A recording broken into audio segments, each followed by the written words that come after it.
Hey everyone, and welcome back to our 2025 Global Summit, Spark Your Magic. You are now here with me. You've got me for this next hour. We're going to be looking at the Coachology and learning the magic of coaching. Now, my laptop's appearing a little bit slow, so if you're in the comments and you're tuned in, please let me know if this is coming across because it's freezing right now. I might have to reset and come back live, but let me know. So I can see we've got Adele tuned in. So Adele's here.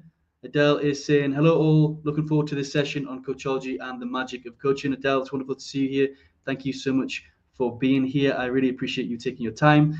So before we get started and before we look at Coachology and the magic of coaching, I just want to do a little bit of psychological contracting with you. So you're choosing to spend an hour with me. So I want to make sure that you get value from this hour. So what I want to know is, what do you expect to achieve from this session? What would you like to take away from this hour that we've got together? And I've made my presentation quite adaptable to make sure that we can try and hit the expectations of everybody who is tuned in. So Sharon is saying, hello, I can hear you. That's excellent. Adele saying we can hear you. That's great. Anna's saying, hello, I can hear you. That's brilliant. Thank you so much for being here, everybody. Jane's tuned in. Thank you. Excellent. If you just let me know if I drop out, please just put it in the comments because I want to deliver this at a professional level for you. So what are you expecting from the session? Three things that I want to deliver to you today. First of all is I want to provide you with clarity on what coaching is. There's a lot of misconceptions out there in the general public and across the profession of what coaching is and what coaching is not. So I want to clarify that for you. The second point is I want to make this session really engaging. I'm going to be doing some exercises together. I'm going to be asking you lots of questions. So let's make this session engaging together. And the third thing is I want to leave you walking away with a little bit of a spark in your magic. I want you to feel a little bit good with what we've talked about and what we've discussed today. So those are the three things that I want to give you. If there's anything else that you're expecting, please drop it in the comments box and I'll see if I can feed it in throughout this presentation. So whilst I'm waiting for the comments to come through, I'm guessing there's a bit of a lag as well. I'm going to go into the presentation for today. So what are we going to be looking at today? Coachology and the magic of coaching. So there's four key elements we're going to work through. The first is group coaching exercise. So I truly believe the best way in which we can fully understand something is to first experience it. So we are going to be walking through a group coaching exercise. Everybody who's tuned in, even if you're on the replay, I'm going to take you through a series of questions so you can feel what coaching is like at an online group level. So this is different. I've not really done this before. Coaching is normally on a one-to-one basis. I'm there, I'm engaging with your body language, what you're sharing. We're going deeper into your context. But be aware that this is gonna give you a demonstration of what coaching is about. Second of all, we're going to look at the magic of coaching, and I'm going to introduce you to the concept of coachology, which we've designed here at Coaching Minds, and what this is all about, why we created this terminology of coachology, and why do we teach this and embed this inside all we do in our academy. I'm then going to introduce you to two coaching tools, and I picked two coaching tools that are good for you to use on your own by yourself, but also that you can introduce to clients. So some introduction tools if you're just starting out on your coaching journey to bring into your coaching space. And then finally, I'm going to talk to you about our two coaching programs, our level 5 and our level 7. And this is not to market them to you, it's just to give you information about what we've got in our level 5 and level 7, for you to learn a little bit more about what we deliver here and what we provide here at Coaching Minds, and for you to ask your questions to see if our values are aligned. So I'm just seeing any comments coming through. So Sharon says, this is brilliant. I'm looking to learn and understand more about group coaching. Okay, excellent. So if I know, Sharon, you're a practicing coach right now, so you can take this series of questions, this exercise that I'm using, and maybe use it on a live in the future as well. So hopefully that's something you can take away. Ed Stanley saying, good afternoon, looking forward to this. Ed, thank you so much for being here, and thank you for your wonderful session, and to Sharon yesterday, two wonderful sessions that you delivered in our day one. So please do ask your questions as we're going through. This is your opportunity. We've got an hour together for you to ask me anything about coaching, anything about Coaching Minds, anything that you need to help you with your coaching practice, I'm here to support you in this hour together. But before we get into the group coaching exercise, I know that many of you that are tuned in are new to Coaching Minds. Maybe this is the first summit, this is the first interaction that you have with our organization. And I appreciate that this slide might be a little bit overwhelming. There's lots of images on here, but it encapsulates everything here about Coaching Minds. So we've been around since about 2020. We actually started off as a small group of coaches that wanted to help individuals through the challenging times of COVID. And we offered free coaching sessions, free group coaching sessions. We put on coaching events to really help those that were struggling, those that were losing their jobs, those that were losing their loved ones, those that were going through big transitions and uncertainty where we were at that point in time with the world. And what we learned as we started to kickstart that in February, March 2020 was a lot of people wanting to help and support us and get involved, but they didn't have coaching qualifications or coach training to be able to support us. So over time, over that year, we grew and we developed an online training course around coaching. And we kind of launched that in September 2020. And then we spent a year really building on that program, which we now call our Level 5 program. And we ended up getting accreditation with the EMCC in 2021 and fully launching that program in June 2021. So we have multiple accreditations with the European Mentoring and Coaching Council. We're also accredited with the CPD Group UK for some of the CPT sessions that we deliver. And we're also a member of the SME Climate Hub. So we take climate action, very important, the challenges that we face in terms of global warming, all that sort of stuff. We really take that seriously here at Coaching Minds. So we've got our climate action plan. We're also a big promoter of eco-coaching and helping our coaches understand how they can play their part towards our environment in their coaching practice. We've also won multiple awards over the year. The most recent one was in 2024, where we were recognized for innovation and excellence in coaching through Corporate Live Wire. And then on here, you can also see hummingbirds. So hummingbirds are a big part of Coaching Minds. They're ingrained into our logo. And the reason why hummingbirds became part of the logo was because I was actually stranded in Colombia during COVID.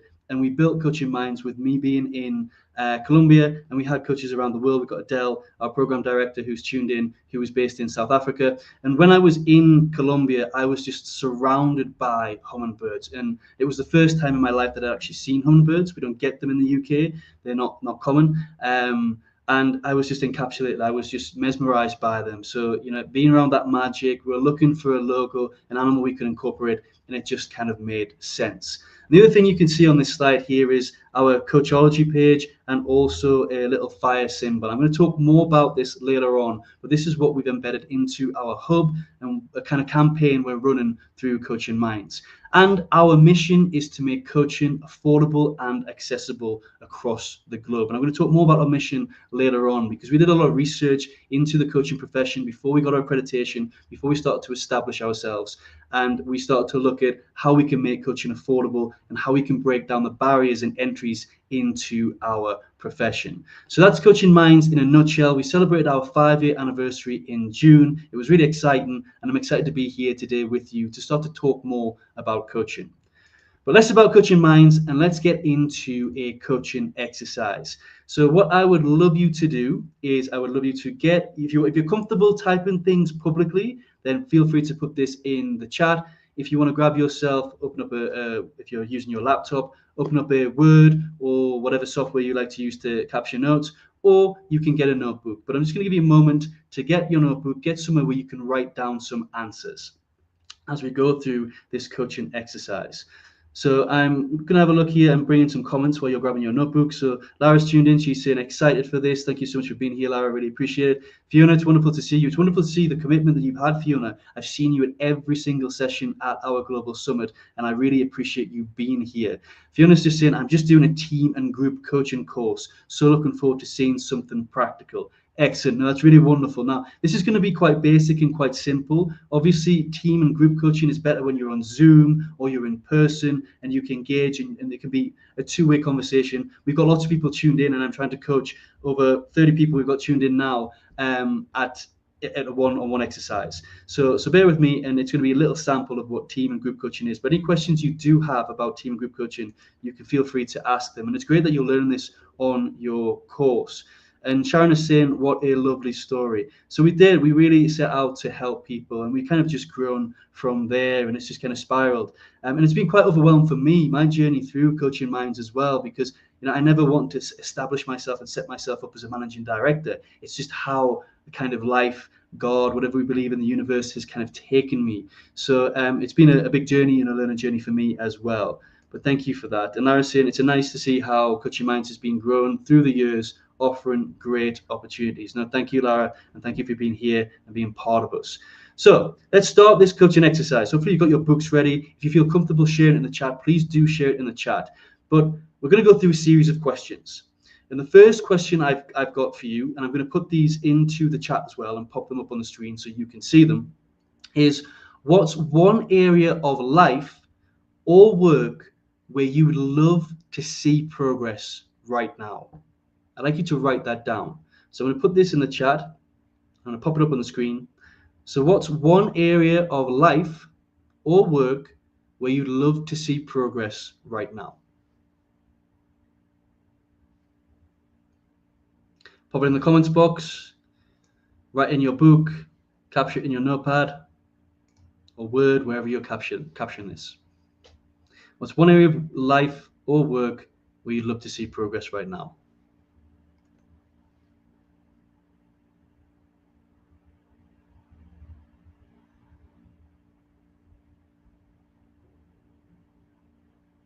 Can I give you a moment to think about this? Adele's saying growth in both areas, definitely individually and at an organizational level as well. So hopefully you captured that area, okay? So the one area of your life or work where you love to see progress right now. So I hope you wrote that down. I'm hoping a few of them come in the comments as well.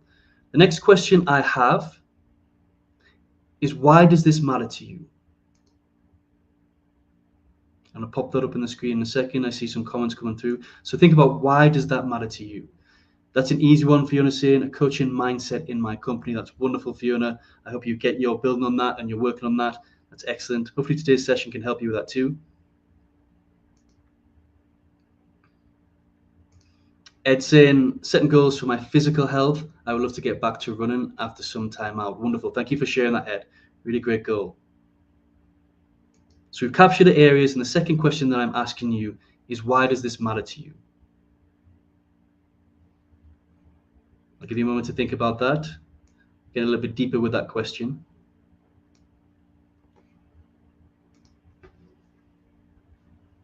So why does that matter to you? So I can see we've got more people tuning in. So if you are tuning in, we're going through an exercise. The first question I asked was, where in life or at work would you love to see progress? We've got some people answering this question. So we've got Ed saying here, it's aligned with my highest value, which is family. I want to make sure I'm healthy and in a good space for myself and my family. That's really beautiful, Ed. It's a really good motivator behind wanting to get back into your physical health. Okay, so hopefully you had a few moments to think about this. Obviously, if we're going one-to-one, I'm going to hold that space. You're going to get more time to think and reflect. Fiona's also sharing, everyone can benefit from coaching and or mentoring, but very few line managers are good at it. Excellent, Fiona. It's good that you've thought about that. And some line managers across a lot of companies, they don't understand what coaching is. Again, misconceptions. We're going to talk about the misconceptions of coaching a little bit later on, and hopefully you can take a few of what I'm sharing here, Fiona, for the misconceptions into your conversations with line managers to really help them understand how valuable coaching is, because it's beautiful and it's magical. And we as coaches who have witnessed that know that. And Adele's saying it's aligned with my passion and my mindset. Wonderful. Excellent. So the next question I have is, what's holding you back from making progress? What's holding you back from making progress? I'm going to share Sharon. So Sharon says self-awareness is her area that she wants to improve on, and she wants to do it. It matters to her because it's going to help her build confidence, or to build confidence. Excellent. And the question I've just asked is, what's holding you back from making progress? It's really wonderful to see all these different important areas of our lives, or work, why it's important. Thank you for sharing that. I really appreciate it. What's holding you back from making progress?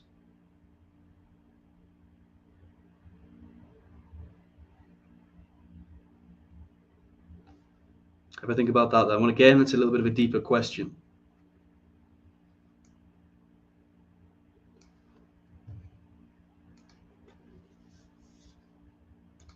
Sharon is saying, only myself. It's about prioritizing time to learn and discover. Yep, and hopefully you can, yeah, that's excellent. And thank you for sharing that. It can be difficult at times to take that time. We live in such a fast-paced and busy world. To prioritize time to learn and discover can be quite challenging at times. Adele's saying time constraints and planning. Thank you for sharing that, Adele. It can also be difficult. Fiona's saying confidence and visibility in the management team. Really good point there. Nah. Excellent. So you're sharing what's holding you back from making that progress in your life. And the next question I have is, on a scale of 1 to 10, where 1 is you've made no progress at all, and 10 is you're living this progress, this improvement, where are you right now? I'm going to share this into the comments box and put it out on the screen. But before I do that, Edison and myself need to carve out the time space to dedicate to myself. So similar to Sharon there as well, just prioritizing and finding that time to invest in that goal. Excellent. So on a scale of 1 to 10, where 1 means you've made no progress at all, and 10 means you're already living this improvement fully, where are you right now? I can see we've got more people tuning in. Thank you for being here. We're just going through a coaching exercise. We're exploring where in life now we want to make an improvement, why that's important to us, what's holding us back. And now I'm asking the audience, those who are part of this exercise, to rate themselves on a scale of 1 to 10. So I can see a few people putting 7 in here. So Ed saying 7, Anna saying 7, Sharon saying 5, Adele saying 8. Lots of great stuff here. And Anna saying, by the way, Anastasia here. Anastasia, great to see you. Thank you for tuning in. Thank you for being here. Wonderful to see you. So on a scale of 1 to 10, where do you rate yourself? So I can see a lot of stuff coming here. My next question is, what makes you at that number? So if you had said 7 or 8 or 5, what makes you at that number and not a lower number?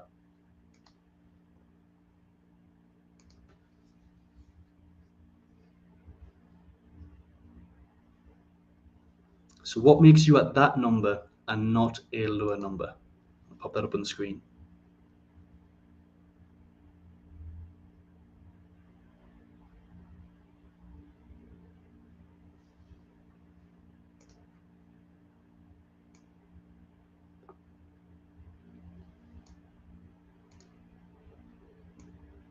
We just got 2 questions left.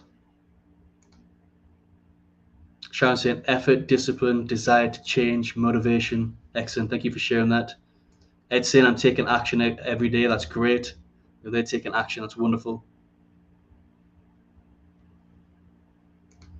Anastasia saying ambition, discipline, effort, time management. So a lot of things there that are making you at that number rather than a low number. Wonderful. So you've got that mentality, you've got that mindset. Excellent. My second last question is, what would need to happen for you to move just 1 point higher? So if you've scored yourself at a 7, what would need to happen for you to move to an 8? If you scored yourself a 5, what would need to happen for you to move to a 6? Just 1 point higher.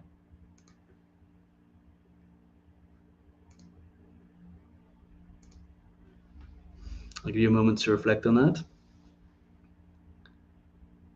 So what would need to happen for you to move just 1 point higher?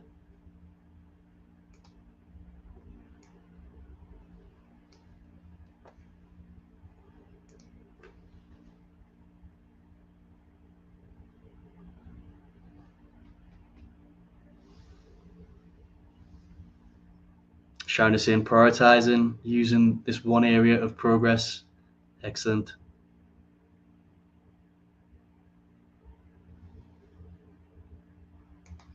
Let people think about that. Give you a little bit moment. Ed saying prioritize. Okay, wonderful.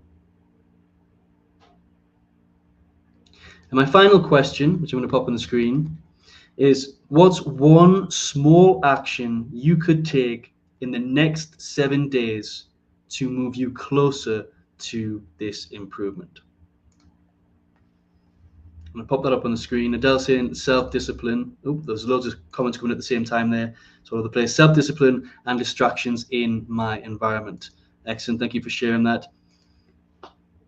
So what's one small action? The final question of this coaching exercise. What's one small action you could take in the next 7 days, just one step to move just one step closer to that improvement?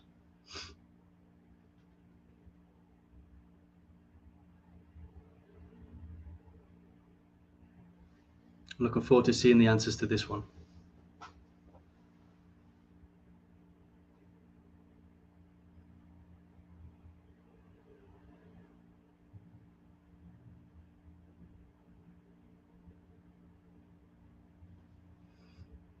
Okay, so people are committing to actions here. So Sharon's saying booking out time for myself to read and learn. Are you ready to take that commitment, Sharon?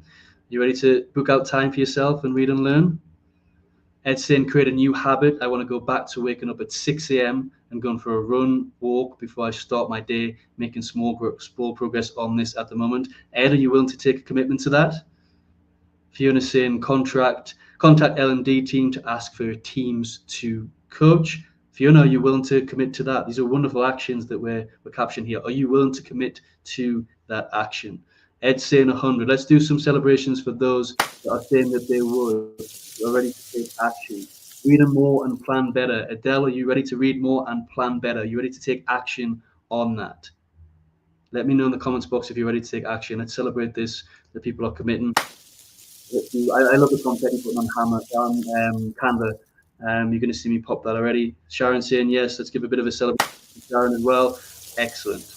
Okay, so I understand that we've gone through Adele saying yes as well. Give one more confetti for everybody. Estelle, Adele, Anastasia, Lara, everybody who's tuned in, who's been part of this exercise. It's really wonderful that you're ready to take action. Now, that was just a short demonstration of a group or team coaching exercise.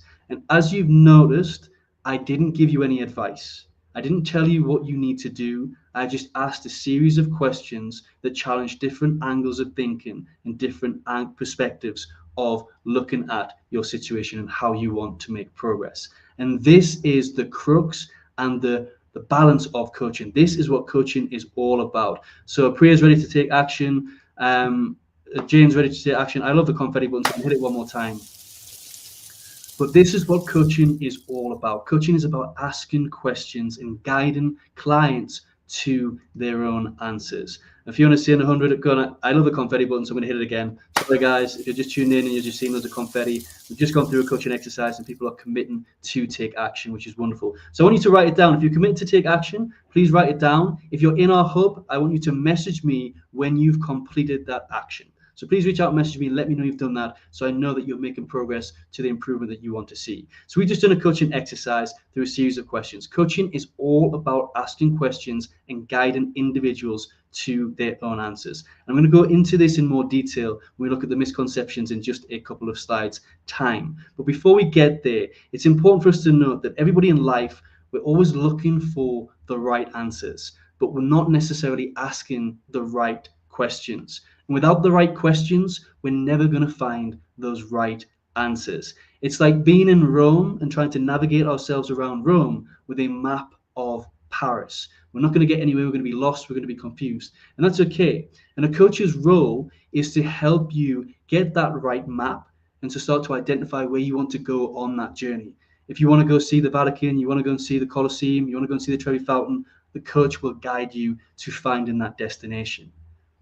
And if you're not in Rome yet, the coach is there to guide you and help you get to Rome. They're not there to tell you where you are at right now and where you need to be. But we'll talk more about coaching, what it is and what it isn't, and the misconceptions in just a moment's time. But before we get into that, I have created a bit of a short, I cannot call it a short film because it's only 2 minutes, but I've been really heavily into video editing at the moment and also blending a bit of AI. So I've got a short video that's going to explain to you what Coachology is.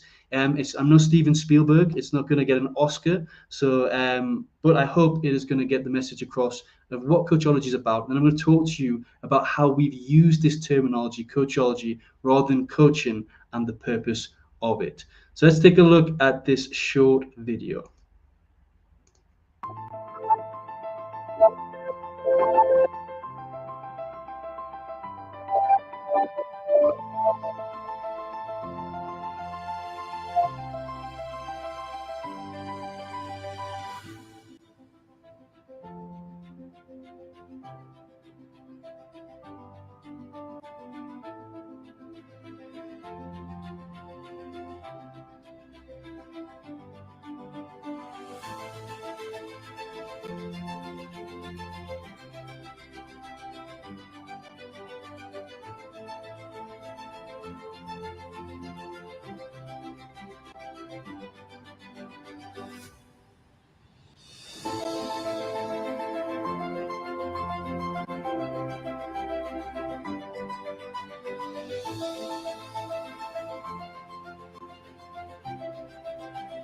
We all have dreams.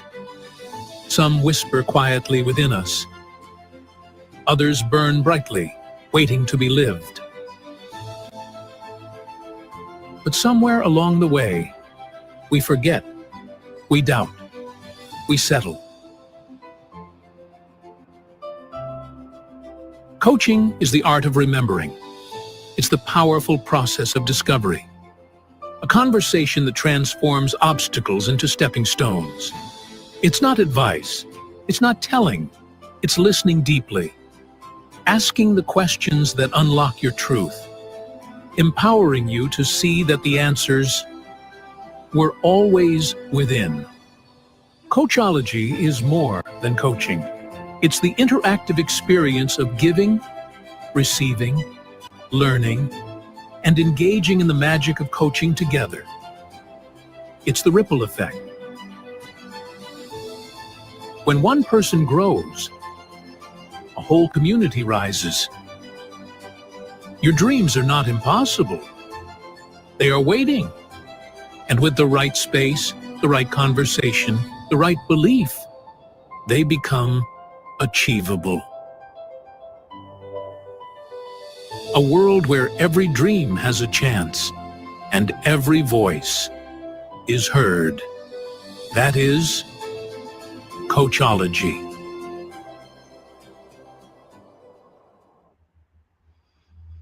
So that is Coachology. And what we need to understand, what we see a lot of misconceptions out there, is coaching or Coachology is not about selling dreams. It's about empowering that dreams are possible. And it's about creating that space for collaboration, for learning, and for growth together. And what we've done here at Coaching Minds is we've invented this term Coachology. And the reason why we've created this is because we've done a lot of online events, we've done a lot of offline events. We're at the UK Careers Fair, which really hit home for us in February earlier this year in Newcastle. And one of the conversations we were always having is that people didn't actually know what coaching was about. They had a lot of misconceptions.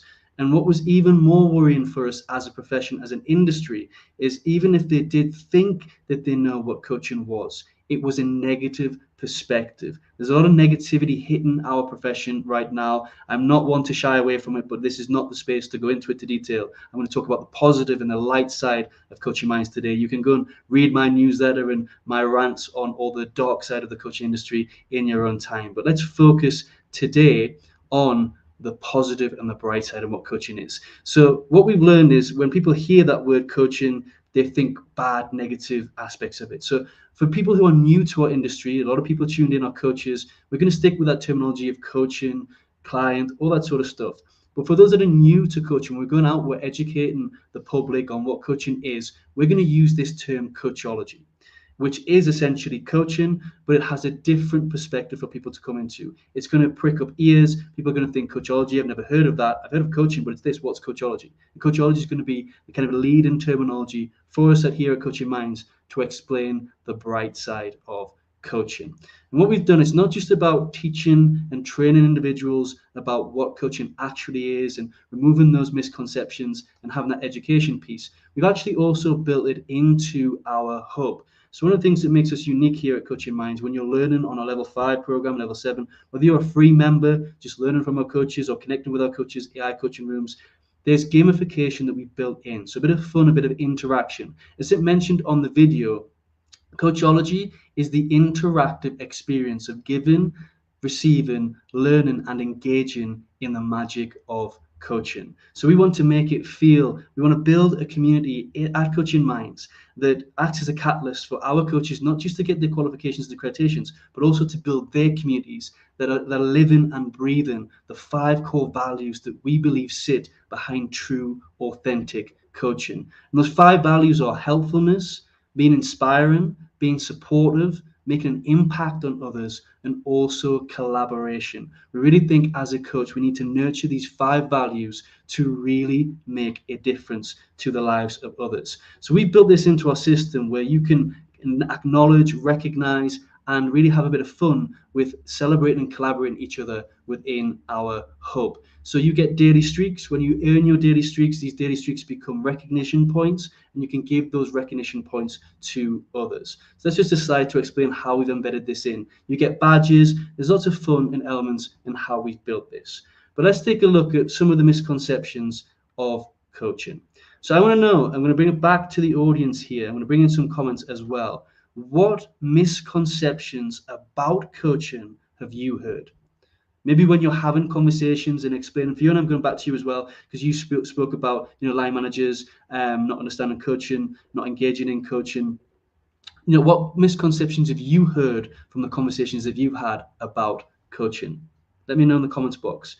So Data Glow Coach is here. Joyce Loy, wonderful to see you. Yes, she's ready to take action. Fiona's saying 4 to 5, only qualified as a coach in February. Congratulations on your qualifications, Fiona. Really wonderful stuff.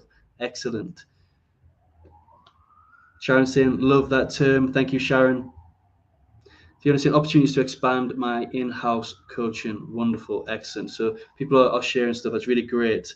Fiona says, my boss thinks that coaching is training, and it's not. There's a big difference between coaching and training. And that's one of the biggest misconceptions you get. So I've been contracted in organizations, and I've been hired as a coach for a couple of organizations in the UK. And then they've tried to blend my role into a trainer role, because generally they think coaching sits within learning and development or within HR, and they try and shape it into giving you training to do. And there's a lot of misconceptions in the business world and corporate world, not just with training. Maybe they think you're a consultant, you're there to give solutions, you're there to help them unpick it, but it's not. It's really not. Anastasia saying coaching is for those with problems. Yep, I've heard that one a lot as well. Ed is saying coaching is consultant. Yep, we've got a lot of that. It's not consultancy neither. Adele saying advising a person and it's all about money. Yep, it's not about money and it's not about advising people neither. One of the misconceptions of coaching is people thinking you have to advise them and tell them. So yep, you've captured some that I've got here on the screen. So the 4 big ones that we hear a lot here at Coaching Minds is that coaching is about giving advice.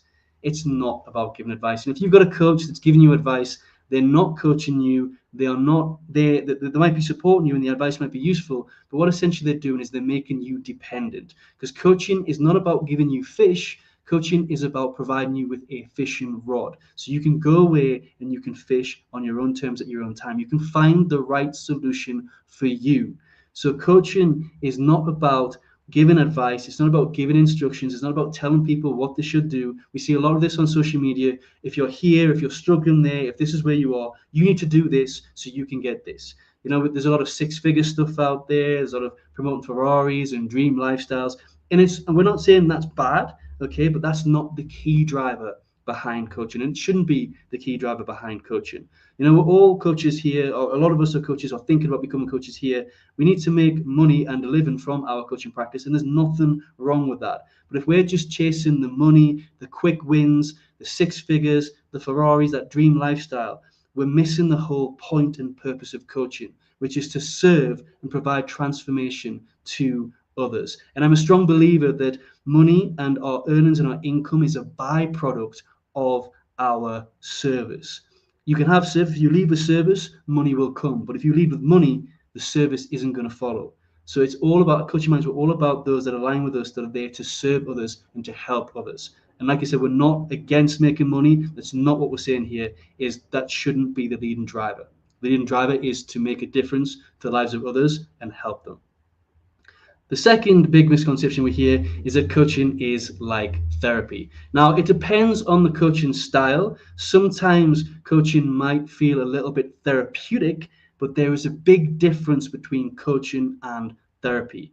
Therapy is a trained and qualified therapist that has gone through education at degree level. They've worked and got years of experience in becoming a therapist, and they're there to work with mental health diagnoses and to work with individuals' past. So they work on our pasts and helping us uncover the root cause of why we're behaving the way we are right now and helping them uncover that. And there's lots of different areas of therapy. I'm not a therapist. I cannot go into detail and give you all the details of therapist, but that is what we need to know in terms of how it differs from coaching. Because as a coach, we don't work with mental health diagnoses. We don't work with people's past. The past might come into that conversation and we can talk about it briefly, but we're not there to dive deep into it. We're there to focus on the present moment, what's going on for our clients right now, and how can we help them move to where they want to be in the future, and in the future. And it goes back to what Anastasia was saying. There's this other big misconception that people who go to coaching have problems. That is a big, huge misconception, because some of the most successful coaching stories and clients actually come from CEOs and leaders of large organizations. A lot of these have executive coaching, because coaching is not just about solving a problem, it's actually about helping you achieve a dream and about helping you hold you accountable to achieve that dream. How often do we get that space where somebody's actually listening, who is involved, who is curious, who wants to see us win, and is giving us that space on a weekly, monthly, bi-monthly basis? How often do we get that? It's a beautiful space that we offer as a coach. The third misconception that we get a lot is that coaching is motivational speaking. Now, we talked about this in the Coachcast podcast episode, and I think, Ed, you actually brought it in, which was a really good discussion point, is how coaching's become a buzzword. And people are just using this word coach just to build up their social media following, or without really understanding what it is. So coaching is not motivational speaking. So you're going to see a lot of motivational speakers call themselves a coach, but what they're actually doing is motivational speaking. They're giving you advice, they're giving you tips, they're telling you what you should be doing in your life, they're telling you that everything is possible, and there's nothing wrong with that. It's just not coaching. And motivational speaking, when you start to understand the difference between coaching and motivational speaking is just little bursts of temporary motivational candy that give us a little spark, a little boost, but don't actually lead to detailed transformation. Because in order to get that really deep transformation, we have to hold that space, we have to ask those questions, we have to help our clients think differently, and to truly understand and care about what our clients are going through and help them navigate and move them forward. And the fourth misconception that we get a lot here at Coaching Minds, you might not witness this as a coach. We get this a lot: is I need life experience to be a coach. And for me, this is one of the biggest misconceptions as well, because on the contrary, if you have life experience, there's a bigger risk that you slip into advice mode and actually don't coach the individuals that are in front of you. We have a habit when we empathize with individuals and they've been through something we've been through. We've learned our solutions, we've learned what we've done to overcome that obstacle or to hit that goal, and we think that one shoe size fits everybody, and that's not the case. So sometimes by not having that life experience, it's easier for us to hold that objective and neutral stance, which is one of the biggest skills of a coach, to be able to hold that objective space and understand that every client is different, and just because one thing worked for us doesn't necessarily mean it's going to work for somebody else. So I'm going to come back to the comments because I did a lot of talking there. Let's have a look. Coaching is similar to therapy. Anastasia is saying, Cindy's saying, coaching is giving advice, telling people what to do. Yep, we talked about that. Thank you, Cindy, for being here. It's great to see you. I see you tuned in for the first time there. Wonderful. Sharon's saying, I've had the comment, are you going to tell me how I should be living my life then? Yep, a lot of people expect that. The other one I get is, who are you to tell me how I should live my life. And it's kind of, well, that's not what I'm here to do. Just because I'm a coach doesn't mean I'm going to tell you what you should be doing with your life. On the flip side, when I explained what coaching is to a friend, her response was, I'm sold. And beautiful. I'm glad you mentioned that, Sharon, because one of the most important things when we're starting off to be a coach, whether we're coaching within organizations or whether we're coaching individuals, when we're at networking events, is to be able to clearly articulate what we do as a coach. We need to break these misconceptions together. We need to challenge. If people say, coaching is about giving advice, well, actually, hold on a moment, it's not. This is what coaching is about. And sometimes you get a bit of pushback. It's not enough just to say, I'm not here to give you advice. I'm here to ask you questions and guide you through it. Because people sometimes actually come to us for coaching, want an advice from us. So we need to be able to explain a little bit deeper how we work with transformation, how it's about understanding truly, giving them that space where they can be heard, where they can be cared for, that psychological safety, where they can open up about everything that's going on with them. And it doesn't have to be about a problem. It could be exciting. You can get exciting coaching sessions. We talk about psychological contract and coaching minds. It depends on the psychological contract that we're working on. But sometimes coaching is beautiful. It's really passionate when people are working towards their goals. They've got that space. Like everybody, a common thing, not everybody, but when we're going through that coaching exercise at the beginning, the biggest point that everyone mentioned, there was 3-4 people that mentioned that, was the biggest blocker was prioritizing the time and finding that space. And that is another wonderful thing that coaching does. It gives you that time and it acts as that priority for you. That hour is purely for you. And it's there for the coach to listen, to understand, and help you make progress.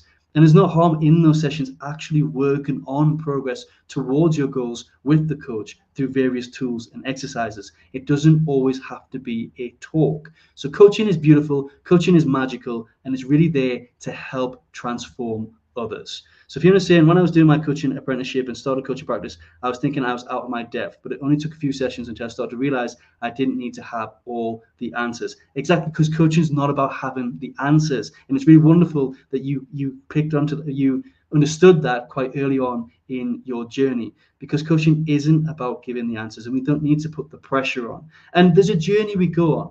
And this is why it's important to go through a certification, to go through training, to understand, because sometimes a lot of us want to get into coaching because what we want, we're used to giving advice. We're used to people coming to us. We're the rock of our family, or our friends and family or colleagues keep coming to us with their problems. So we think we're going to be great as a coach, which is generally a good sign because you have that caring, that curiosity, that wanting, that willing to help and serve others. But then you need to break those barriers to say, right, actually, how do I help and serve them without giving advice? How do I step away from this and ask them questions and guide them to their own answers? Because that's going to be long-lasting transformation rather than just a quick fix, which is what advice really is. It's just a quick fix. And what the biggest risk about giving advice as a coach is if we give advice and the client likes it, fantastic, we become their friend. But if we give them advice that they don't want to hear, we become their enemy. So there's a big risk with advice, and advice is not what we do here as a coach. So I'm just going to move on to the next slide. And before I introduce some coaching tools, so I'm going to ask questions throughout. We've got a few more things. I'm going to finish up on just on the hour, I hope. But just please ask me questions throughout this. There's not a Q&A at the end. I like to engage with you, as you can see, and ask the questions as we go through. So I can see that Sharon's asked a question here. What if a client specifically asks you for strategies? Can you offer to share these after the session? I have this a lot working with neurodivergent clients. So one thing we say when it comes to advice in coaching is not to coach the clients that the sky is blue. So it's one of the famous sayings we say here at Coaching Minds and in the coaching profession. And what we mean by that is there's certain things, if it's factual information and we're being asked for it, we can provide it to the client.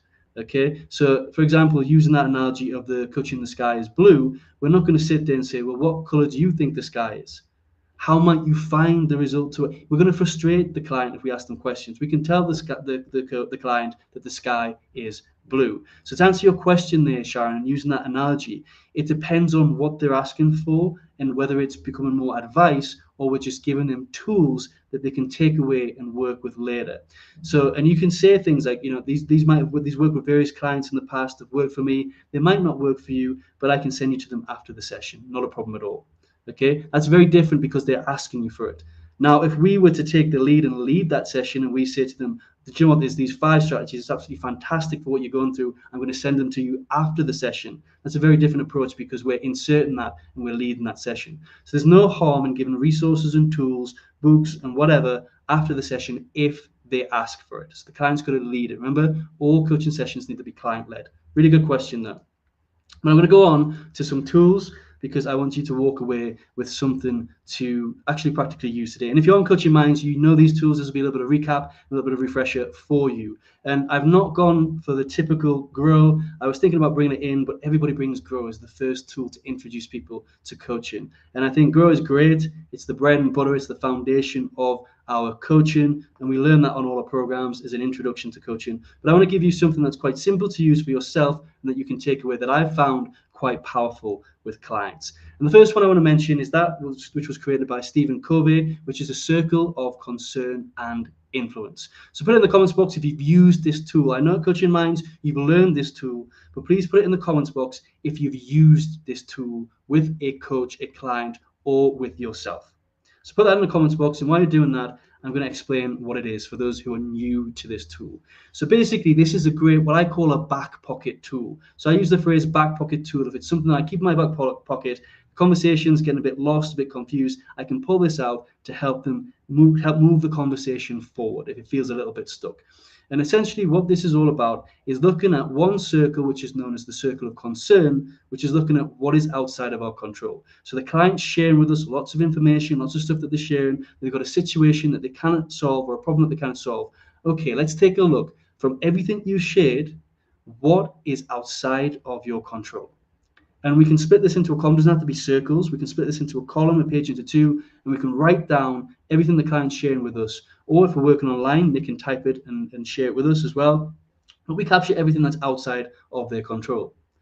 Then what we do, once we finish that part of the exercise, we then move on to the next stage, which is the circle of influence.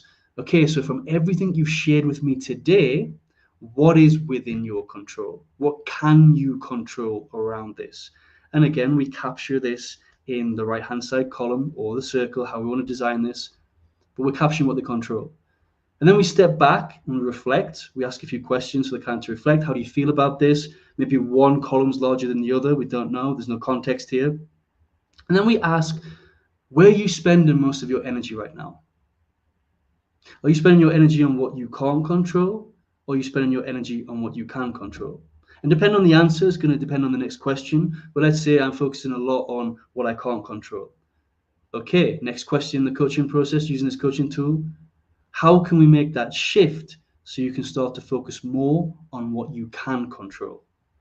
And then from there, we can do a series of questions to really focus and make that perspective change to help our clients focus on what they can control. It's a nice, simple, easy tool, especially when a client is feeling lost. Okay, let's take a look at what you can control and what you can't control. We don't have to call it circles of concern or influence.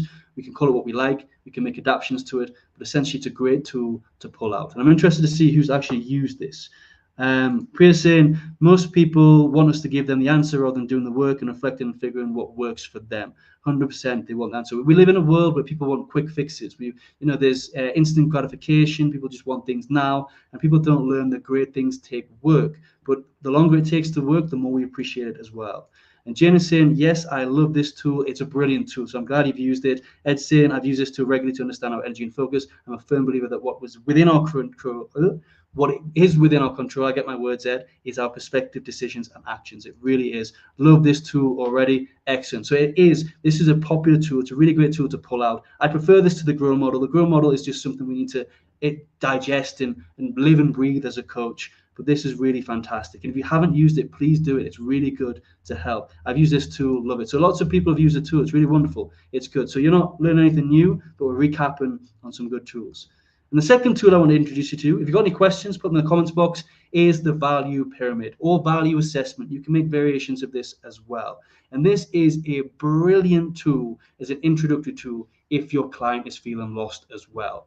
And it's definitely a tool that I recommend everybody go through themselves. So as a practicing coach, work through this tool because it can really help you a lot. Because what essentially we do here is we go through an exercise, through a series of exercises to truly understand what our core values are. And then we explore where in life our core values might be conflicting with the situation, the problem, the challenges, the lack of achieving our goals, where there's a conflict, and how we can manage that conflict. And what you'll find, and I've done this a few times, this exercise on myself, and what you'll find is the values that you think you have at the beginning and then the values that actually come out of this session are different. They're similar, but they do vary. And you'll see one or two values pop up on your value pyramid that you never anticipated. So it's a really interesting exercise to go through. And how we do this is you need to have value sheets. So we've got value sheets here at Coaching Minds.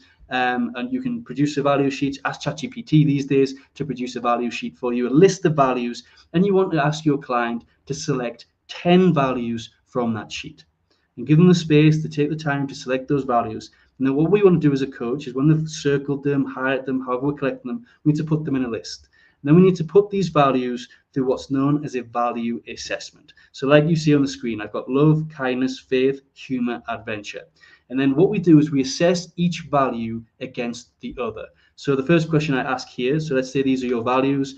You've told me love and kindness. I'm going to ask you, what's more important to you, love or kindness? And if you say love, I'm going to put a tally in the love box. If you say kindness, I'm going to put a tally in the kindness. And then I'm going to say, what's more important to you, love or faith? And I'm going to do the same. Love or humor? And I'm going to do the same. Love or adventure? And I'm going to do the same. And I'm going to mark which one you say is more important. And then we're going to go down to the next in the list. So we're assessing every value against every value. So we move to kindness. And I'm going to say to you, okay, because we've already done love and kindness, we don't need to go up. We always go down the list. What's more important to you, kindness or faith? Kindness or humor? We go through all that through 10 values, and then we're going to see a tally like I've got on the screen. And the one with the most tally is going to be our client's number one value. It's going to be the client's primary value.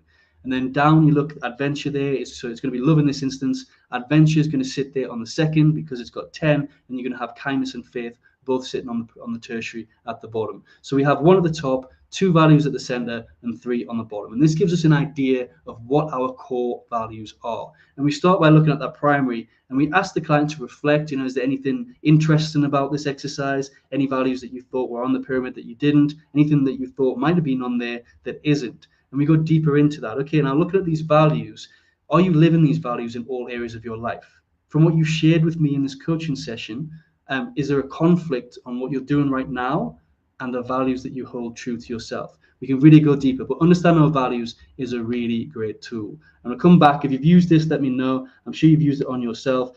Sharon saying, I've been taken through this myself and used it with a couple of clients. Really insightful for most people, as many of us don't take the time to really think about what our core values are, 100%. So please do go through this. Adele's asking a question, is there a difference between a value and a moral? So that's a really good question, Adele. And what I would say is values are what are true to us. So it's simple words like love, kindness, faith, humor, intelligence. It's what we hold dear to us. Morals are more about our compass and are more our beliefs. So the value and beliefs are the same. So they're intertwined, but morals are more about codes, internal codes for ourselves. So things that we believe in, things like maybe we don't believe in abortion, we believe in euthanasia, all that sort of stuff. That's our moral codes. But the values are what we hold dear, and values are what drive and move us forward. When there's a friction on morals, then that becomes can create what's known as an ethical dilemma. So there's a slight difference between the two, but they are very similar, and our values and morals should be aligned.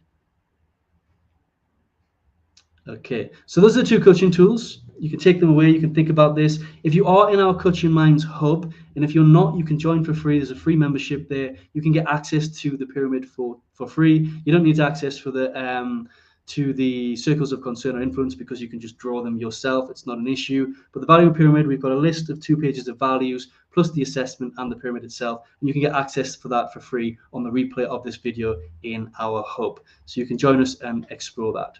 But now I lastly want to talk about, before I talk about our programs, our level 5 and level 7, and give you the opportunity to ask questions. I'm sorry we're going a little bit over time. We're coming to the end of time, but there's been a lot of engagement, and the exercise that I did at the beginning took a little bit longer because we had a lot of people engaged, which was fantastic.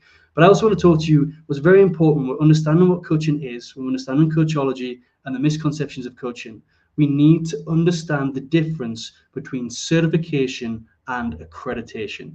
So I'd like you to pop that into the chat box, what you think the difference between certification and accreditation is. It's very important for us to understand. It's very important for the general public to understand, so you know your true level of qualification in coaching.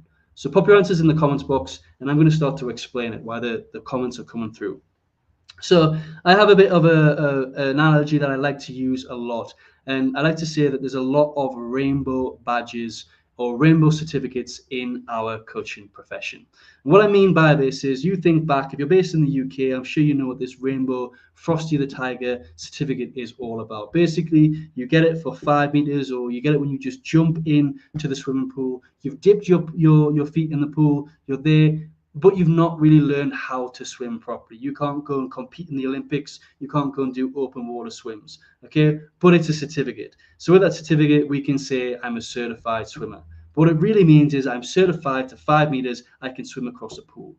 But buzzword certified is being overused within the industry, and a lot of people are calling themselves a certified coach with just this simple certificate. Maybe they've gone on Udemy or New Skills Academy, they've done a quick 10 lesson course that's taught them maybe the grow model, and they're going around telling everybody that they're a certified coach. And not many people will scratch beneath the surface to say, okay, can you tell me a bit more about your certificate? So one thing I want people to take away from this call is, from this session, is if somebody's saying they're certified, ask them questions about the certificate, because certification isn't credibility. Being certified is not credible in our profession. What you want is accreditation. You want to be looking for an accredited coach. And the difference is, certified means you've got a certificate. Accreditation means that you've got a certificate that's recognized by what's known as a self-regulated organization within the coaching profession. It's recognized by a credible body that has set high professional standards in the industry and takes coaching very seriously.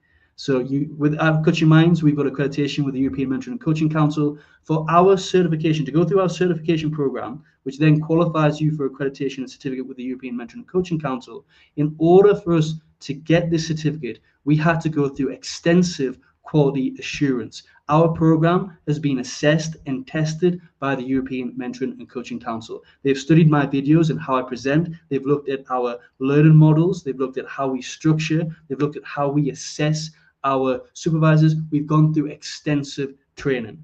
And this is what makes it accredited. We are accredited by the European Mentoring and Coaching Council. When you complete our course, you become certified and you've got a certificate that's quite credible, but then you automatically qualify for accreditation with the European Mentoring and Coaching Council.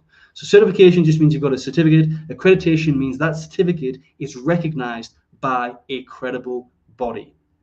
But also be careful with that, because our industry is not regulated and there are some false accredited bodies being created by organizations. I've seen that. Be mindful of them. So the ones you want to look at is the European Mentoring and Coaching Council and the International Coach Federation, and also the Association for Coaching. Those are the three leaders that set the professional standards of our profession. If somebody isn't certified by an organization that holds this accreditation, then the certification isn't worth much.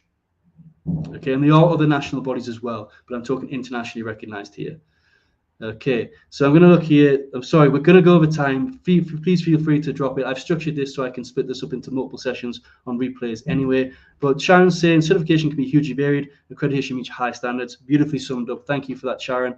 Anna's saying certification is a formally recognized qualification, and accreditation goes a step further. Credibility. I love that. So some certificates is a formally recognized qualification. I could give you a certificate for attending this, but it doesn't mean that you have all the skills for attending this session, but it doesn't necessarily mean you've got all the skills to go out and actually coach clients and make transformation.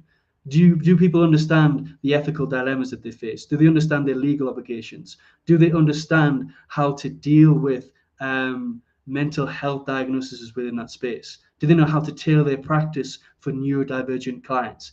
There's a lot of safeguarding that is missed on just these Udemy courses where you just learn one model or a few models to go out there and work with people. We've got to remember we're working with people here, and there's a huge risk that if we aren't going through, it's like if we want to be a lawyer or a surgeon, we can't just do 10 hours in that study and then pretend that we're a qualified surgeon or a lawyer. And we have to take coaching just as seriously, because there's a huge risk if we're not safeguarding our clients that we actually do more damage than we do good. So we need to fully understand what we're doing as a coach. Fiona's got a question. I did a 17-month apprenticeship to become a coaching professional, including practice, taking an ICF and EMCC codes of ethics, but I'm not yet accredited with either. Does that mean I'm only certified and not accredited? It means that you're only certified at the moment, Fiona. Now, that organization, they might have accreditation with the EMCC. You need to check that. And if they do, that means you can be referred to the European Mentoring and Coaching Council for your accreditation. To be accredited, you will feature on the EMCC register. So if you go to the EMCC website, EMCC Global, I'll pop it in the chat at the end on the replay, and you go down to the EIAs. So you have what's known as the EMCC individual accreditation, which is individuals. And then you can see on there, we've got an EQA, which is an EMCC quality award, which is organizations. So if you actually go down to the EQA section and you type in the name of that coaching school, they should have accreditation with the EMCC there. They should feature on that register. If not, they don't have EMCC accreditation, and what they're actually doing is they've created a school or a profession there that is embedding the EMCC Global Code of Ethics, but hasn't gone through that quality assurance to actually earn their certificate as an EQA. We need to be really careful, and this is one of the important things I want to get across with credentials in the coaching practice, because with this not being a regulated industry or profession, there's a lot of room and a lot of gray areas and a lot of ways in which people mislead or misrepresent their qualifications or what they're offering. So the best advice I can take for you, if you're thinking about EMCC accreditation or an ICF, is check their registers. Check their registers before you purchase. But that should be, Fiona. If you want to have a discussion or chat about that, you want me to check that for you, I'm happy as well. I'm happy to be there. Adele says, for certification, you need to look at the hours that you have to put in and what is contained in the course. Is there a practical side? Thank you for covering that, Adele. It's one thing I forgot to mention. One thing you will get, and every EQA has to have, and it depends on the level, because there's different levels of quality awards as an organization. So at Coaching Minds, we've got level 5, we've got level 7, we've got practitioner, and we've got senior practitioner. We skip foundation because it costs a lot of money for accreditations, and we think we just want to jump straight to our practitioner level, and also to build in those foundations at the first module. So you kind of get the foundations with our level 5. But what Adele's saying is every single, even at foundation level, and practitioner, senior practitioner, and master, there's a required number of actual coaching one-to-one hours that you need to log and register as a coach. So you need to be able to coach people. So at Coaching Minds, for a practitioner, you have to complete 40 hours of one-to-one coaching. 5 of them have to be supervised. You have to submit them to a supervisor at Coaching Minds, and we will give you detailed assessment on that. But every EQA, every ICF, you have to show that practical side. So thank you for sharing that. If you're saying, yes, they do, then excellent, you are with an EMCC accredited organization. It just means you need to speak to that organization and ask them to refer you to the EMCC. There might be additional costs for that, and that cost will come from the EMCC. And what they will do is they'll give you a 5-year accreditation, and then you'll feature on their registered list in the EIA. So the other area you can find yourself is the EMCC individual accreditations. There's a register there with every individual that has accreditation with them. So you can go there. Adele's saying, question, how important is research before deciding on a program? The research is super important. As I mentioned, the top tip for your research is to go away and look at the EMCC register, the ICF register, truly understand what it is they're offering. Because at Coaching Minds, our mission is to make coaching affordable and accessible. And we did a lot of research before we went and started to establish our programs to understand the kind of the difficult points, difficult situations, or the barriers to our profession. And there was 3 things that we found. The first thing we found was that a lot of people, so you can choose, you have to choose to do certification, you have to choose accreditation. It has to be aligned with your values, it has to be aligned with your morals. You can go and call yourself a coach if you want, that's not a problem, but you're going to run a risk of doing everything wrong, getting yourself into legal issues, ethical dilemmas, and it's going to be difficult for you to make a successful practice. So the three things we notice is the first one is the reason why a lot of people aren't going down the certification accreditation route was because of high costs. People don't have £5,000 to £10,000 to invest in a coaching qualification. And some of them, I'm going to put, this is my personal opinion here, this is not professional or coaching minds, but sometimes I really think that how can people charge £10,000 for a coaching program when you can pay less at a university for a university year? So we got to think about that. So we broke down those barriers. We've made coaching affordable and accessible. At level 5, our program is the lowest cost across the industry. Does it mean we drop value? No, it doesn't. It just means we want to encourage. Our driver is to encourage coaches to do the right thing, to go through this path of certification and accreditation. We're not driven by money. We're driven by making a difference and improving our industry. So I can see lots of stuff coming around. Anastasia is saying charging these amounts should be illegal. Shame it's not regulated. And we're a big advocate for regulation of our industry. We really want to push for this. We want to bring collaboration with the EMCC, ICF, and really push this in the UK, start lobbying governments. It's on a list of things to do, but we're just busy with a lot of stuff here at Coaching Minds. Thank you. I appreciate your advice. No, thank you for sharing that, Fiona. It's really great. I can see you've done your 60 hours of coaching. That's fantastic. So thank you so much. But it is really important. We want to work towards certification and accreditation. We need to be careful when we're getting into these conversations and truly understanding what it is. I can appreciate it's overwhelming. There's hundreds of coaching schools out there right now. Not very many of them are accredited by the EMCC or the ICF, but there's hundreds of them out there. People trying to make quick money from getting people on board. And the other thing, I forgot to mention the other two things we found. The other two things that we changed at Coaching Minds, not just the price, but we want to make it accessible as well, is people didn't like to go through cohorts. People want to be able to do things in their own time, at their own pace. So we've made everything flexible here at Coaching Minds. So you can, our seminars, our workshops are all on cycles. You can complete it at your own pace, in your own time, in your own way. And the third point, the third thing that we found that was a big barrier to our profession was the misconception, the scams, everything that's going on in the industry. So that people have lost trust in our profession. So we want to help build that at Coaching Minds as well. We want to help build trust in our profession. That's enough about accreditation. I'm going to talk to you now a bit about our programs here at Coaching Minds. And again, this is not a sales pitch. I just want to let you know what we have to offer here. I know we've got a lot of Coaching Minds coaches in here, so feel free to drop off if you want, or again, support us, share your experience with us in our practitioner level 5, because one thing at Coaching Minds, we're always about improving service. So if we haven't hit the standards that you expected when you sign up to a program, put them openly in the comments box here. Let's have a transparent conversation about it, because I'm happy to improve that for you. We're really here to make a difference to this profession and offer the best that we can in terms of our service. So our level 5 is 6 modules. There's 88 online lessons. Now, it's not just online. This is just one part of the requirements for your certification and accreditation with the EMCC and certification with us.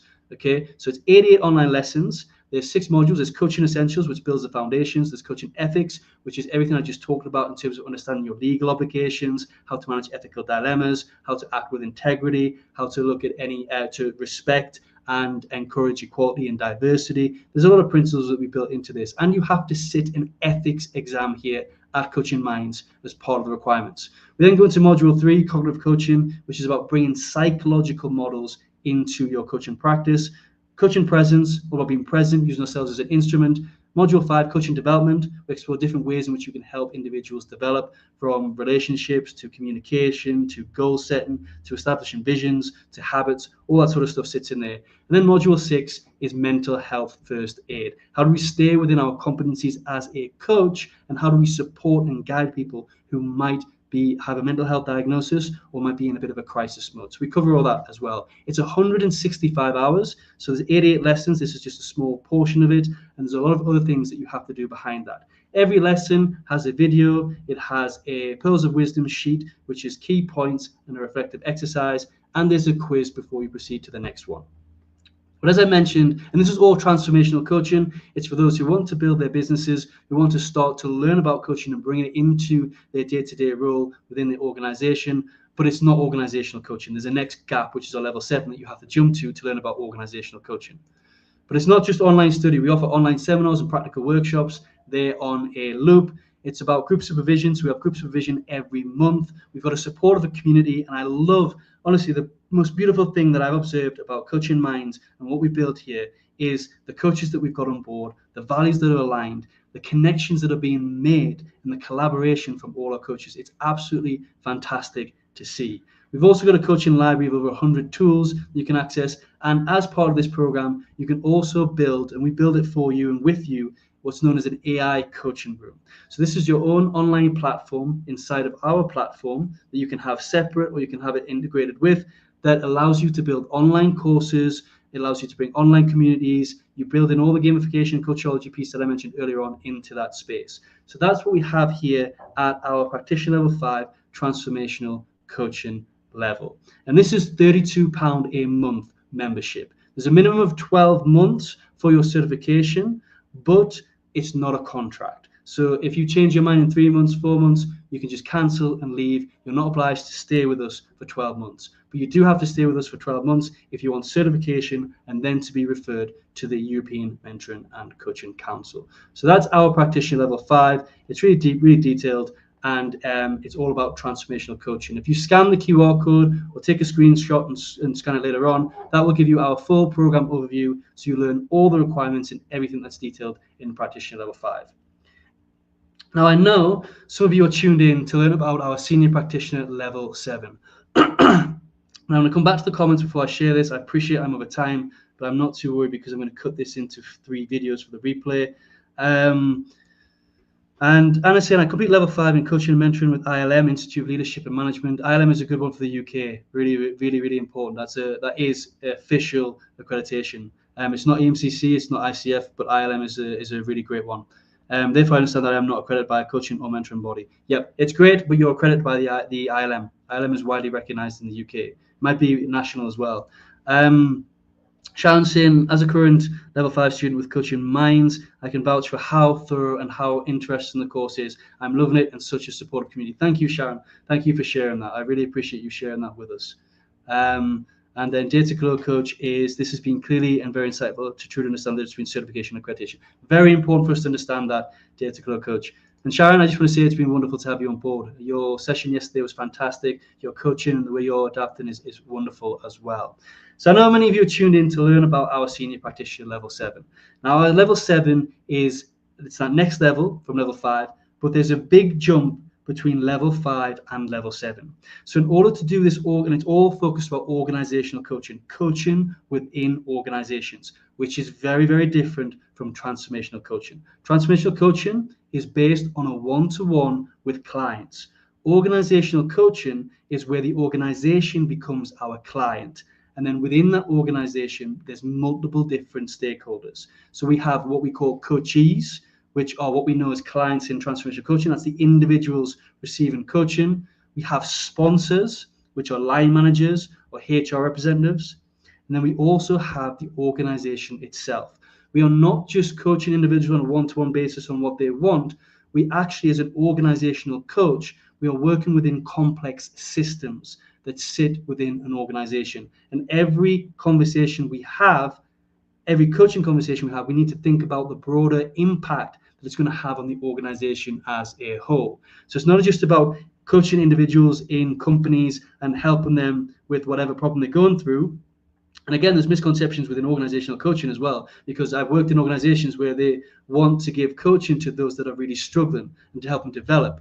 But coaching is not going to work, and 9 times out of 10, it doesn't work in that situation, because coaching, in order to be successful, needs to be wanted by the individual.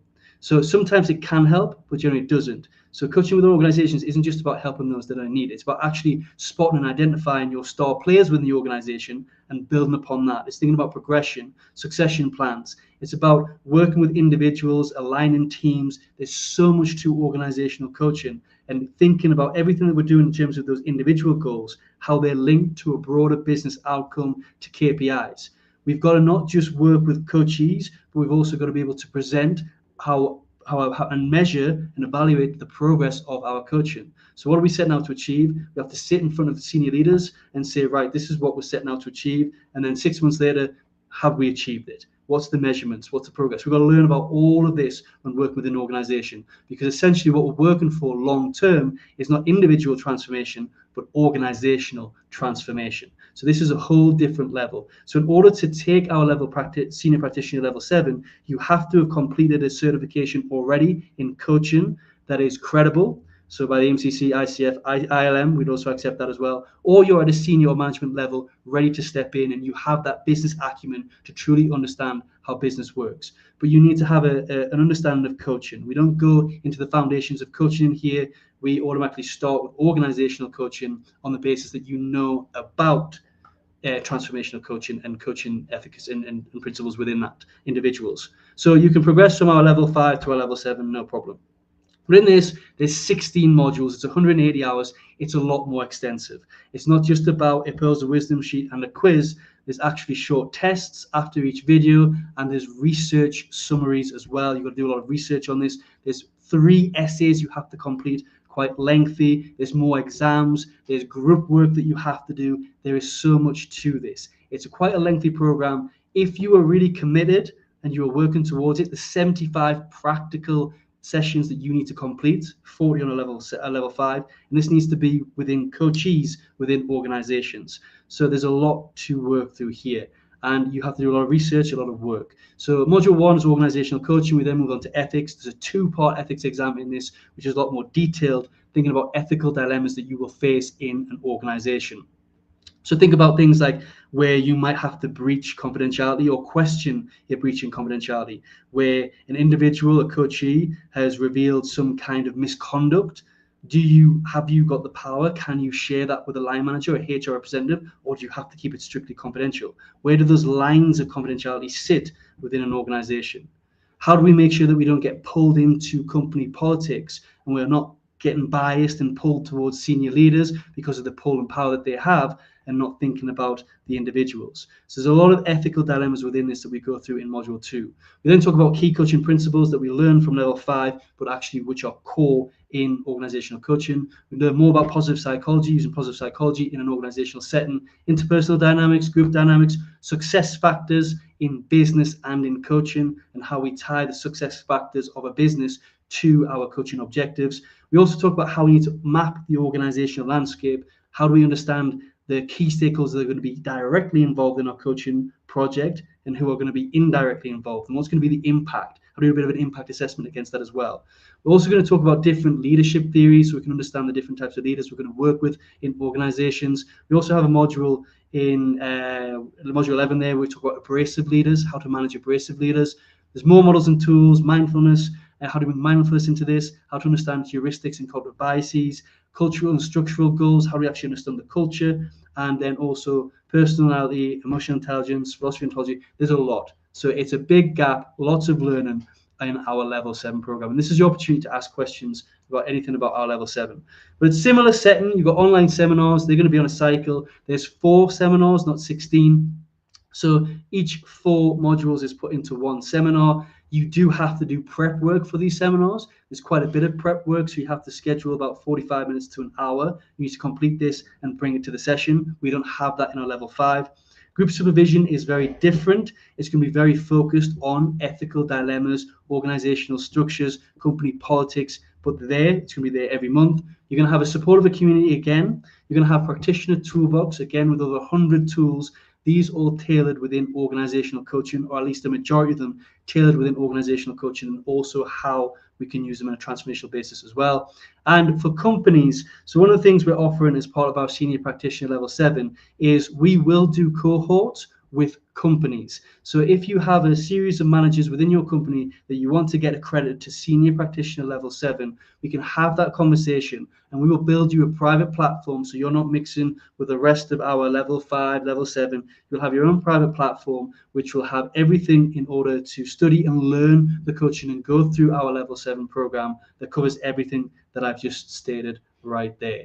And if you're going through a level 7, a level 5 program and you're progressing, then all it is an extension of 12 months to the level 7 program at the cost of £32 a month. If you are an organization and a company that wants to build it, or you're coming externally and you don't want to go through our level 5, so it's actually cheaper to go through our level 5, it's just if you've got the time, it's £1,095 for the level 7. That's not per company, per manager, employee, individual that you want to take through that gap. And you can there's a detailed 29-page program overview that you can download. So if you screenshot this and take a scan of the QR code, then that is there for you as well. So just want to share this today. And I'm going to come in. Has anybody got any questions on our level 7 program? Priya's saying, having gone through the same certification, I can attest that it's helped me make fundamental changes to different areas of my life to become a better person. Thank you for sharing that, Priya. I really appreciate the words. I appreciate all our coaches that are here, learning more, engaging, supporting Coaching Minds, everything that they're doing outside. Honestly, I really feel like our community is just the most beautiful part of what we built here at Coaching Minds. And it's all thanks to you guys and everybody that's involved here.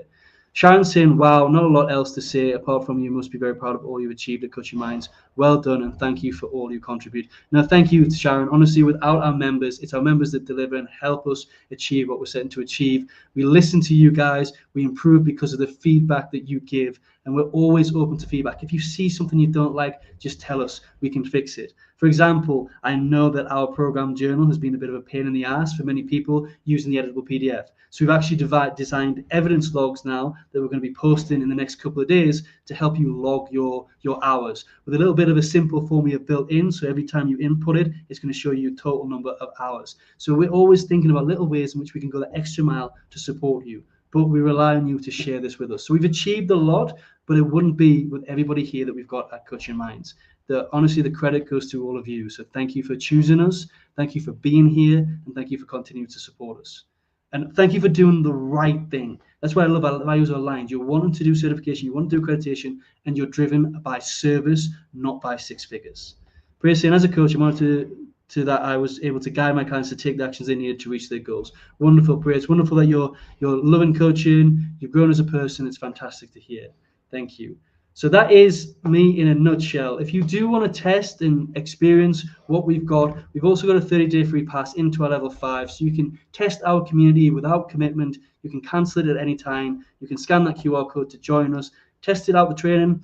Like I said, if you love it, stay with us. I'm sure you will. If you don't, you can go your own separate ways if you're not aligned. So that is a slide there, 30-day free pass into our level 5. And if you just want to learn more about what we do without committing, without going into our platform, I know there's a lot of trust issues in our profession with joining new platforms and all that sort of stuff, then I would recommend that you start with one of our books. And the latest book that we've published, which is available as a hardcover on Amazon, it's only available in hardcover on Amazon. We're not doing Kindle, we're not doing paperback. I really just I love books, I love hardcovers, and I want to stay true to my values. So we publish this as a hardcover. It's Coaching Psychology. It does have the value pyramid and the circles of concern and influence in this as well. But what you're going to get from that is a book. It's £12.97 or about $18, I think, in the US Amazon. So it's not an expensive book neither, but it's a way for you to understand what we teach on the program, a little bit more about my style of writing, what we're about here at Coaching Minds. But this book in particular it's the latest one we published. It's about how we bring psychological models into our coaching practice. So it goes deep into cognitive behavioral coaching, which is an adaptation to cognitive behavioral therapy, but how we bring those models in very differently, and also goes detailed into the work of Eric Berne in terms of transactional analysis, how we communicate and transact with others on a day-to-day basis. So it covers things like the space model, star model. In the transaction alignments, we talk about things like the drama triangle. We talk about life scripts, the pack models, the ego states, parent, adult, child ego states. We talk about injunctions, counter injunctions, strokes in terms of how people look for strokes in those interactions with people on a day-to-day basis, the transactional stimuli and the transactional response. There's a lot of detail there, but I've simplified it for you with practical examples on how you can bring that into your coaching. And on that note, I know I'm over time, but like I said, I'm going to split the replay into different sections, and I appreciate everybody that's bared with me for the 25 minutes we've gone over. But we had a really good discussion. That coaching exercise I expected to take 20, it took 30 minutes, and we got into really good discussions throughout the session. So thank you for being here. I really appreciate it.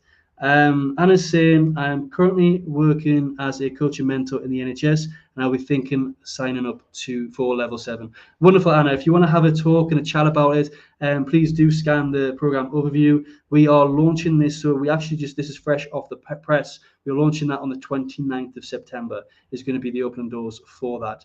So it's brand new. We don't have anybody on the level 7 program. We've got people lined up and signed up for September. So it'll be brilliant to see you there if you're interested. Jane is saying that is what I love about CM, always thinking about the coaches. We do. And if we are falling short, please let us know. And if we are doing well, let us know as well. I think sometimes we shy away from the great stuff that we're actually doing or what we're trying to achieve. We're always focused on improving and stopping and not actually recognizing what we've achieved and done. Fiona saying, brilliant. Thanks, Bono. Thanks for being here, Fiona. Thank you for your questions, your interaction, and going through that group coaching exercise. We do cover a lot of group coaching exercises and team coaching in our organizational coaching setting, because that's the other thing you have to be aware of is you're not just coaching individuals. There's going to be certain, and again, this is not training. You mentioned it earlier on. A lot of line managers think it's training. It's not. It's an exercise that asks questions, that facilitates group thinking and helping people become towards a kind of aligned outcome. So we do talk about team coaching and group coaching in the course as well. Thank you, Sharon. Thank you, everybody, for being here. Really wonderful to see you. If you've got any questions, just pop them in the box, and I will answer them in the comments box on the replay or afterwards. But thank you for your time. It's been a long time sat here for an hour and 25 minutes. So I'm going to go and take my well-deserved break. And a huge thank you to everybody who supported this summit over the past 2 days. Really wonderful to see you all. I hope to see you tomorrow for our final day. We've got 3 sessions. We've got Jane, Joyce Roy, Samesh. It's going to be wonderful tomorrow. So I will see you tomorrow at our day 3 of Spark Your Magic. Thank you.